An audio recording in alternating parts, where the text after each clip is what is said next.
What's up, chaps and chapettes? It's Brian, and we are working on the Bandai group build that's hosted by Mr. Munchkin Modeling Man 72. I wonder what happened to the other 71 of them. But this one here, we're doing the RX-78-2 Gundam, and I've been told by a couple of guys in the community that this one is known as Grandfather because I think it's the one that started it all. So that's cool.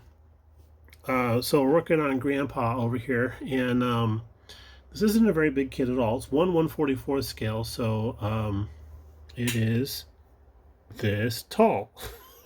that's the best I can do. But we're originally, when we were looking at this, when everything was on the parts trees and stuff, my original plan was to possibly assemble it, figure out what needs to get painted, what can get painted, take it apart, and then paint it. And now that we have them fully assembled, or had them fully assembled, I started taking them apart. I'm rethinking that plan. There are some things I do want to address. Chief among them would be the gray plastic areas, the dark gray plastic areas, like the weaponry, like this gigantic laser rail gun, I guess it is, and then his laser blaster with complete with a hand attached to it. I want those to be a little bit more metallic looking, so we're going to address that, especially all the little elbow joints and neck joints and shoulder joints and all that kind of stuff. Spin them around, take a look at the back side here. So like in the ankle areas in the back of the knees, which by the way is known as the popliteal area in the world of anatomy, those areas, they're just a little too toy-like for me. So I want to see if I can figure out some way to get those a little bit more metallic-y looking, possibly just ushi powder. We'll see. The weapons, I don't think I will do ushi powder on unless I paint them and then go back and do like a wearing of them.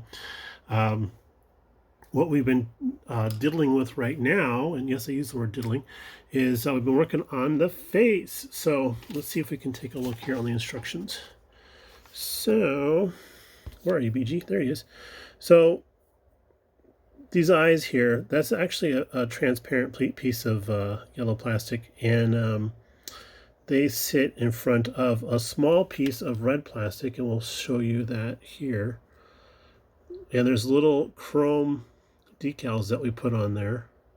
He looks spaced out right now. It's been eating the brownies. Yeah, so what goes in front of that is the little transparent piece of plastic to kind of give them like an eye glow type of thing. Here is what we have for the transparent piece of plastic. Let's give it a negative background. There we go. So we went over it with a little bit of black Sharpie just so I can see what's going on there, because this was like looking at a bright piece of chrome plated plastic. I could not see the detail on that, so I traced around it with a black Sharpie, and now that this is dried up, we're going to go back over it with a little bit of flat black paint. And then I was like, because I could not see what I was looking at. I even had to put it on. And no, this isn't the masked stick. This is. I had to make the part literally bigger so I could hold on to it, and this is how I did it. So, yeah, it's not the masked popsicle stick, but that would be a great show. I would watch that in its entirety. So. Yeah, as far as the body is concerned, with the blue and the yellow and the red, very vibrant, nice looking colors. The yellow, I'm having trouble with that yellow. I'm having trouble keeping it in frame. I'm having trouble with this yellow. This is just a little too plasticky. The blue and the red, they're passable. But that yellow, boy howdy, that needs to be addressed somehow. So I'm not sure if I want to paint that, or if I want to just give it a panel wash and see if that does the trick. That might be where I go with this. Daniel over at Munchkin Modeling Man was saying that just a black panel liner usually makes these things really pop. So I thought, well, that was the plan. I mean, we panel line everything here, so you know, it's how we roll. But yeah, he's bloated for. He's got so much weaponry and stuff on him. He couldn't possibly move. He's optioned out completely.